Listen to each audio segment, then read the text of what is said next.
Hello दोस्तों, आपका स्वागत है एक नेक्स्ट वीडियो में। आज हम जिसके बारे में पढ़ेंगे वो है एयर कंडीशनिंग का पार्ट। ठीक, तो आपको क्या पढ़ना है? Air conditioning. ठीक है, और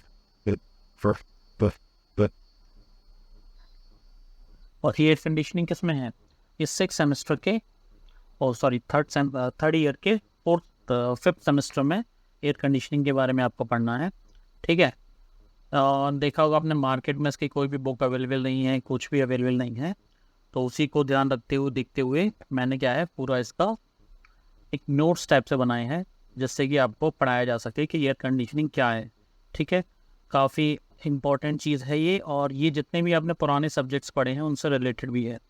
तो मेनली इम्पॉर्टेंट है किसके लिए? डिप्लोमा के स्टूडेंट हैं उनके लिए। ठीक है, तो इसकी पहली यूनिट क्या है? पहली यूनिट है हमारी कंफर्ट एयर कंडीशनिंग। क्या है? Comfort air conditioning. ठीक, तो कंफर्ट एयर कंडीशनिंग क्या है? एक तरीके से सबसे पहला जो वर्ड है उसका नाम क्या है? कंफर्ट। तो कंफर्ट का क्या मतलब होता है? कंफर्ट का मतलब होता है कि किसी भी प्रकार से ह्यूमन बॉडीज को या ह्यूमंस को अपने अनुसार चीज़ों को ढालना। ठीक है, यानी कि कंफर्ट में लाना अपनी बॉडी को एक तरीके से। यानी कि मेनली क्या है जो कंफर्ट रिलेटेड किससे है? वो किससे रिलेटेड है? बॉडी कंफर्ट से। किससे रिलेटेड है? बॉडी कंफर्ट से।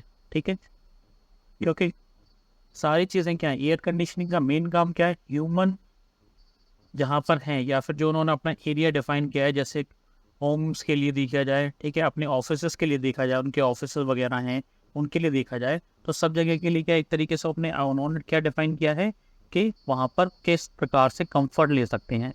ठीक है, इस सब चीज़ के बारे में उन्होंने डिज़ाइन किया है एयर कंडीशनिंग को। तो वहीं हम ह्यूमन कंफर्ट के बारे में पढ़ेंगे। ठीक है, तो कंफर्ट एयर कंडीशनिंग, तो सबसे पहला टर्म क्या आता है? सबसे पहला टर्म आता है हमारा कि ह्यूमन कंफर्ट क्या है। ठीक है, सबसे पहला टर्म क्या है हमारा कि ह्यूमन कंफर्ट क्या चीज़ है। ठीक है, तो ह्यूमन कंफर्ट के बारे में पढ़ेंगे कि the human comfort depends upon physiological psychological condition, the most acceptable definition from the subject point of view. ठीक है, यानी कि AS American society of heating refrigeration air conditioning engineers ने क्या दिया? एक डेफिनेशन दी। उन्होंने क्या कहा कि ह्यूमन कंफर्ट क्या है? Human comfort is the condition of mind, ठीक, which express satisfaction with the thermal environment. ठीक है, यानी कि मानव आराम मन की वह स्थिति है जो थर्मल पर्यावरण, यानी कि एक तो थर्मल पर्यावरण का क्या मतलब है कि एरिया का टेम्परेचर क्या है, एरिया का क्या है टेम्परेचर क्या चीज़ है। ठीक है, उसमें टेम्परेचर कैसा है, उसमें ह्यूमिडिटी कितनी है। ठीक है, इन सब चीज़ों के बारे में क्या है एक तरीके से जो मानव का ह्यूमन माइंड है, ठीक है, ह्यूमन माइंड है, वह जब आराम की स्थिति में आ जाता है तो वही क्या कहलाया जाता है? ह्यूमन कंफर्ट कहलाया जाता है। क्या कहलाया जाता है? ह्यूमन कंफर्ट कहलाया जाता है। ठीक है, तो जब भी कोई बात करे कि ह्यूमन कंफर्ट क्या है, तो जब ह्यूमन का माइंड, ठीक है, जब ह्यूमन का माइंड मेक ओवर हो, किसकी वजह से? एरिया के टेम्परेचर की वजह से, ह्यूमिडिटी की वजह से।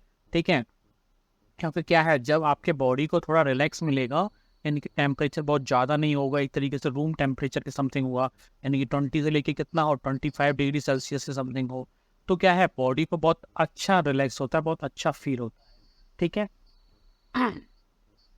नेक्स्ट चीज़ में पढ़नी है कि फैक्टर्स अफेक्टिंग ह्यूमन कंफर्ट, यानी कि ह्यूमन कंफर्ट को इफेक्ट करने वाले कौन कौन से फैक्टर्स हैं। तो सबसे पहला फैक्टर क्या है? सबसे पहला फैक्टर आता है हमारा इफेक्टिव टेम्परेचर। ठीक है, यानी कि ह्यूमन बॉडीज को जो सबसे पहले इफेक्ट करता है उसे क्या कहते हैं? Effective temperature. सेकंड है हमारा heat production and regulation in human body, यानी कि ह्यूमन बॉडी में क्या है हीट का प्रोडक्शन कैसे हो रहा है, ठीक, साथ साथ वो कैसे रेगुलेट हो रही है उसके बारे में। थर्ड जो आता है वो होता है heat and moisture losses from the human body, यानी कि ह्यूमन बॉडी से क्या है हीट कितना लॉस हो रहा है, मॉइस्चर क्या लॉस हो रहा है। मॉइस्चर का सीधा रिलेटेड किससे है? ह्यूमिडिटी से। किससे रिलेटेड है? ह्यूमिडिटी से।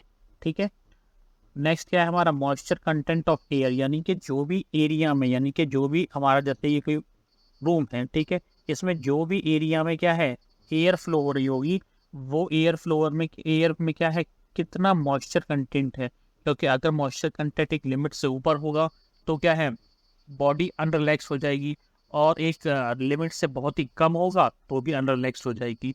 तो वो भी चीज़ का ध्यान रखना है हमें।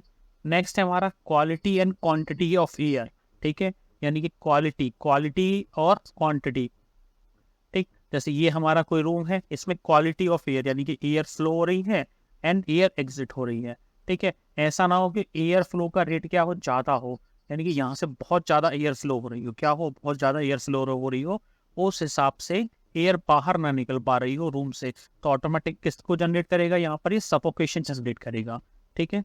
नेक्स्ट क्या है, quality of air. Quality of air का मतलब क्या है, यानी कि एयर जो भी इसमें फ्लो हो रही है उसमें क्या है, धूल के कण नहीं है, ठीक है, और क्या है, बहुत अधिक मतलब ऐसा नहीं है कि स्मेल ही आ रही हो, स्मेल्स आ रही हो उसमें, ये सारी चीज़ें नहीं होनी चाहिए। यानी कि क्वांटिटी और क्वालिटी यानी कि दोनों चीज़ मेंटेन होनी चाहिए। क्वांटिटी मीन्स यानी कि जितना भी एयर फ्लो इसमें हो रहा है वो एक लिमिट में हो, जिससे कि सफोकेशन जनरेट ना हो, और क्वालिटी मीन्स यानी कि इसमें धूल के कण ना हो, स्मेल्स ना हो, ठीक है। नेक्स्ट है आपका क्या, एयर मोशन। तो एयर मोशन से भी मतलब क्या है, यानी कि एयर का फ्लो, किस स्पीड से एयर का फ्लो हो रहा है, ठीक है। नेक्स्ट है हॉट एंड कोल्ड सर्फेसेस, यानी कि जो भी सर्फेसेस हैं वो ऐसा ना हो कि बहुत ज़्यादा हॉट हो जाएं, ठीक है। रूम्स में क्या ऐसे सर्फेसेस ना हो जाएं कि बहुत ज़्यादा हॉट हो जाएं, या आपका ऑफिस एरिया है, पता चला कि वहाँ पर इतना ज़्यादा टेम्परेचर डाउन हो गया, कोल्ड सरफेसेस हो गए, यानी कि आपको काम करने में दिक्कतें आने लगी, ठीक है। नेक्स्ट है क्या, एयर स्टार्टिफिकेशन। क्या है नेक्स्ट, एयर स्टार्टिफिकेशन, तो इसके बारे में भी हम पढ़ेंगे। सबसे पहले हम पढ़ते हैं इफेक्टिव टेम्परेचर के बारे में, ठीक है। सबसे पहले हम किसके बारे में पढ़ रहे हैं, इफेक्टिव टेम्परेचर के बारे में। तो इफेक्टिव टेम्परेचर क्या है, द डिग्री ऑफ वार्म और cold felt by human body depends mainly on the following three factor, यानी कि मानव शरीर जो भी क्या है, गर्मी और ठंड महसूस करता है, ठीक है। अब गर्मी महसूस करेगा उसका भी रीजन क्या है, टेम्परेचर, ठंड महसूस करेगा उसका भी रीजन क्या है, टेम्परेचर। तो दोनों के दोनों किस वजह से महसूस किए जाते हैं, टेम्परेचर की वजह से, ठीक है। अब इन्हीं को तीन को क्या है, तीन अलग अलग उसमें डिवाइड कर लिया गया है। सबसे पहला क्या है, ड्राई बल्ब टेम्परेचर, ठीक। इसे क्या कहते हैं, इसे कहते हैं डी, बी और टी, यानी कि ड्राई बल्ब टेम्परेचर, ठीक।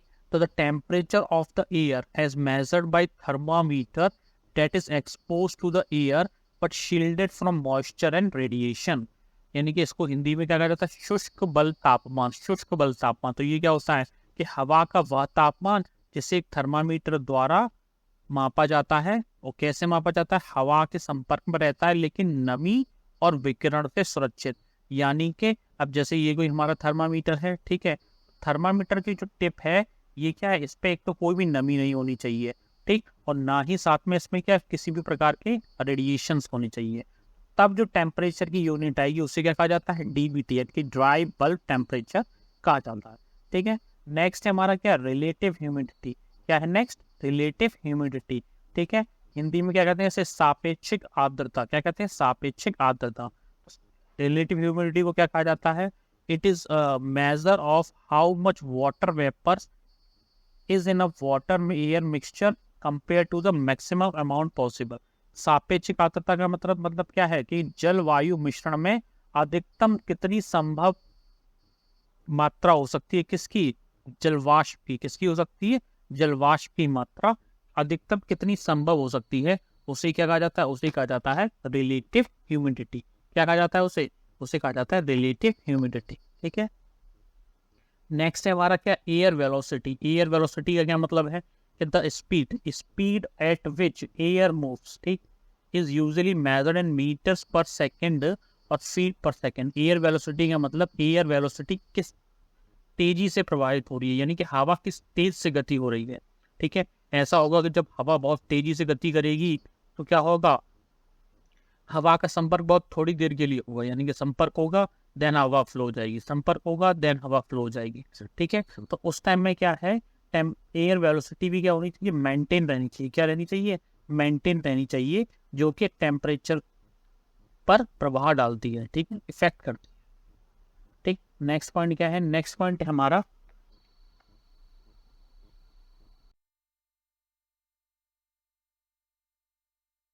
तो नेक्स्ट पॉइंट क्या है, नेक्स्ट पॉइंट है हमारा heat production and regulation in human body, ठीक है। यानी कि ह्यूमन बॉडी में हीट का प्रोडक्शन कैसे हो रहा है और उसको रेगुलेट कैसे किया जा रहा है, इन सारी चीज़ों का अध्ययन किया जाता है। तो वो भी क्या एक तरीके से आपके ह्यूमन कंफर्ट पर डिपेंड करता है। ठीक, the rate of heat production depends upon the individual self. सही बात है, यानी कि हर पर्सन की अपनी अपनी इंडिविजुअल हेल्थ पर डिपेंड करता है कि ओके वो कितनी हीट प्रोड्यूस कर रहा है इस फिजिकल एक्टिविटी। ठीक है, आप ज़्यादा जब रनिंग करेंगे या वॉक करेंगे जो भी करेंगे तो ऑटोमेटिकली हीट प्रोडक्शन क्या हो जाएगी, इंक्रीज हो जाएगी, आपको पसीना लगेगा। ठीक है, और नहीं करेंगे तो नहीं आएगा। एंड हिज एनवायरमेंट, और साथ ही साथ जिस एनवायरमेंट में आप हैं वो भी चीज़। ठीक, the rate at which the body produce heat in metabolic rate, यानी कि जिस रेट पर क्या है हीट प्रोड्यूस करती है कोई बॉडी, उसे क्या कहा जाता है, उसे कहा जाता है मेटाबॉलिक रेट। ठीक है, the heat production formal from a normal healthy person when asleep called based metabolic rate is about 60 watts. ठीक है, यानी कि जब भी क्या एक नॉर्मल पर्सन क्या करता है, आराम कर रहा होता है, क्या कर रहा होता है, स्वस्थ आराम कर रहा होता है, तो कितनी हीट उत्पन्न करता है, 60 वॉट्स। कितनी उत्पन्न करता है, 60 वॉट्स की। It is about the 10 times more for a person carrying out sustain very hard work, यानी कि जब वो बाहर क्या है हार्ड वर्क करने जा रहा है उससे 10 गुना ज्यादा अधिक होती है। ठीक है, यानी कि जो लगातार कड़ी मेहनत करने वाले व्यक्ति हैं यह लगभग 10 गुना अधिक होता है, यानी कि 10 टाइम्स ज़्यादा है 60 वॉट। ठीक है, नींद में जो हीट प्रोड्यूस हो रही है। ठीक, तो heat production and regulation in human bodies में यही था कि एक तरीके से ह्यूमन बॉडी किस तरीके से प्रोडक्शन कर रही है और साथ ही साथ किस तरीके से रेगुलेट किया जा रहा है। ठीक, नेक्स्ट क्या है, नेक्स्ट है आपका heat and moisture losses from the human body, यानी कि ह्यूमन बॉडी से हीट और मॉइस्चर लॉसेस भी क्या होने चाहिए, कंट्रोल होने चाहिए। The heat is given off from the human body as either sensible heat और लेटेंट हीट और बोथ, यानी कि दोनों टर्म्स में होगी, यानी कि या तो संवेदी ऊष्मा होगी या क्या होगी, गुप्त ऊष्मा, या दोनों रूप से निकलेगी। ठीक है, दोनों रूप से निकलेगी। उन स्थलों के लिए किसी भी एयर कंडीशन सिस्टम को डिजाइन करने के लिए जहाँ मानव शरीर को क्या है एक तरीके से ऑक्यूपाई करना है, एक तरीके से स्पेस को ऑक्यूपाई करना है, तो उसको ऑटोमेटिकली पता होना चाहिए कि किस तरीके से या किस कंडीशन में बॉडी एक्टिव रूप से काम करेगी, क्या करेंगी, टेम्परेचर और बॉडीली एक्टिविटी। ठीक, किस तरीके से एक तरीके से बॉडी काम करेगी, यानी कि मॉइस्चर क्या चाहिए बॉडी को हमारे, और साथ ही साथ किस लेवल पर वो हीट को रिड्यूस कर रही है या मॉइस्चर को बाहर निकाल रही है। ठीक, नेक्स्ट क्या है, नेक्स्ट है हमारा moisture content of air, moisture content. तो moisture content of outside air during winter is generally low. ठीक है, सर्दियों के दौरान क्या है बाहर जो भी बाहर हवा जो होती है उसमें नमी की मात्रा क्या होती है, हमेशा कम होती है, और गर्मी के दौरान थोड़ी ऊपर होती है। ठीक, गर्मी के दौरान क्या होता है, थोड़ी ज़्यादा हो जाती है। ठीक है, because the capacity of air is carrying moisture is dependent upon its dry bulb temperature. ठीक है, इनके ड्राई बल्ब टेम्परेचर पर डिपेंड करता है, एयर कंडीशनिंग की बात की जा रही है। ठीक है, तो शुष्क बल्ब तापमान पर डिपेंड करता है, उसी हिसाब से क्या करता है मॉइस्चर कंटेंट को बढ़ा देता है।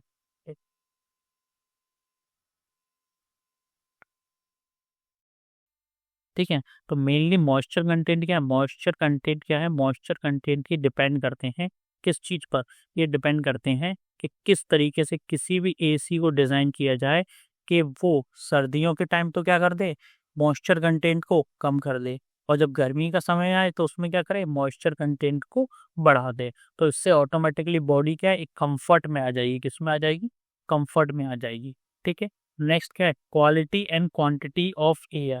ठीक है, quality and quantity of air, यानी कि उस एरिया की क्वालिटी क्या, सबसे पहले तो क्या क्वालिटी है। ठीक है, जैसे कोई भी रूम है तो उसमें जो भी एयर फ्लो हो रही है तो उसकी क्वालिटी कैसी है, यानी कि उसमें क्या है, ना तो कोई वो होने चाहिए अनहेल्थी फुल या टॉक्सिक या फ्यूम्स या कार्बन डाइऑक्साइड टाइप कोई भी अलग टाइप की क्या होनी चाहिए, मतलब वो नहीं होनी चाहिए, हानिकारक पदार्थ नहीं होने चाहिए, साथ ही डस्ट वगैरह नहीं होनी चाहिए, कोई भी स्मेल नहीं होनी चाहिए, ऑडियो नहीं दुर्गंध भी नहीं होनी चाहिए। ठीक है, तब तो क्या करेगा ये क्वालिटी को मेंटेन करेगा। और जब बात आएगी किसकी, क्वांटिटी की बात आएगी, तो क्वांटिटी को मैंने आपको बताया कि कोई भी एरिया जिसमें कि एसीज का यूज़ किया गया है उसमें जब इनलेट किया जा रहा है एयर को, और उसी के साथ क्या होती है वो आउटलेट भी हो रही होती है, तो दोनों का रेशियो एक तो सेम होना चाहिए, दोनों का रेशियो क्या होना चाहिए, लगभग सेम होना चाहिए। और ऐसा ना हो कि फ्लो इतना ज़्यादा देखो कि सफोकेशन जनरेट हो जाए, अंदर के जनरेट हो जाए, सफोकेशन जनरेट हो जाए, तो ये बहुत ही हानिकारक होता है। ठीक, नेक्स्ट हम है एयर मोशन। तो the air motion which include the distribution of air is very important to maintain uniform temperate in the conditioned space. ठीक है, यानी कि टेम्परेचर को क्या करेगा, ये मेंटेन करेगा जो भी एयर का फ्लो होगा। ठीक है, क्योंकि जैसे जैसे एयर फ्लो अगर तेजी से होता जाएगा तो ऑटोमेटिक टेम्परेचर क्या हो जाएगा, डिक्रीज होता जाएगा। क्या होता जाएगा, डिक्रीज होता जाएगा। और अगर एयर का फ्लो ही नहीं होगा, बहुत ही धीरे धीरे एयर का फ्लो हो रहा है, ठीक है, जब धीरे धीरे एयर का फ्लो हो रहा है तो यानी कि इसका मतलब क्या है, टेम्परेचर धीरे धीरे डिक्रीज होगा। ठीक, ना कि तेजी से डिक्रीज होगा। ठीक, नेक्स्ट क्या है, कोल्ड एंड हॉट सरफेस।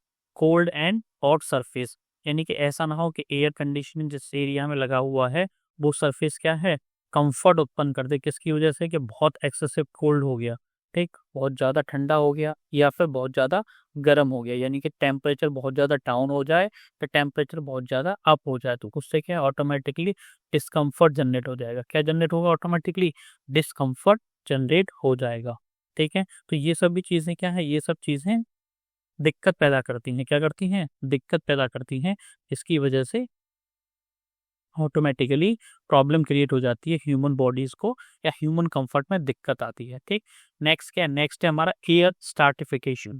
ठीक, तो movement of air produce the temperature gradient from floor to ceiling is termed as air stratification. यानी कि कोई भी जब हमारा एक रूम का सेक्शन है, ठीक है, तो रूम के सेक्शन में क्या है, एयर का जो फ्लो हो रहा है जमीन से लेके सीलिंग के सेक्शन तक, ठीक है, या सीलिंग से लेके जमीन के सेक्शन तक जो भी एयर फ्लो हो रहा है ये एक मेंटेन्ड एयर फ्लो होना चाहिए। इसी एयर फ्लो को क्या कहते हैं, स्टार्टिफिकेशन कहते हैं। इसी एयर फ्लो को क्या कह दिया जाता है, स्टार्टिफिकेशन। क्या कहते हैं इसको, स्टार्टिफिकेशन। ठीक है, ये एक समान स्थिति में होना चाहिए। ये क्या होना चाहिए, एक समान स्थिति में होना चाहिए। ठीक, और ऐसा नहीं हो कि बहुत ज़्यादा मिनिमम हो, लेकिन थोड़ा मिनिमम होना चाहिए। क्या होना चाहिए, थोड़ा मिनिमम, यानी कि ऐसा ना हो बहुत ज़्यादा तेज़ी से फ्लो हो रहा हो। ठीक है, तो एयर स्टार्टिफिकेशन को क्या है, न्यूनतम करने के लिए डिज़ाइन किए जाते हैं जितने भी एसीज को बनाया जाता है। ठीक है,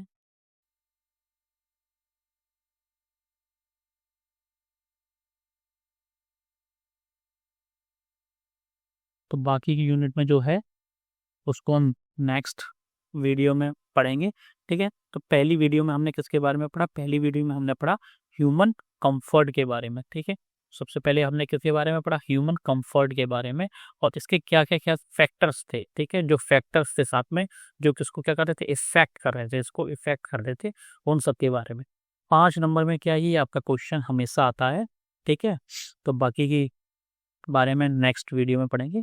अगर वीडियो पसंद आई हो तो चैनल को लाइक करें और सब्सक्राइब भी करें। Thank you.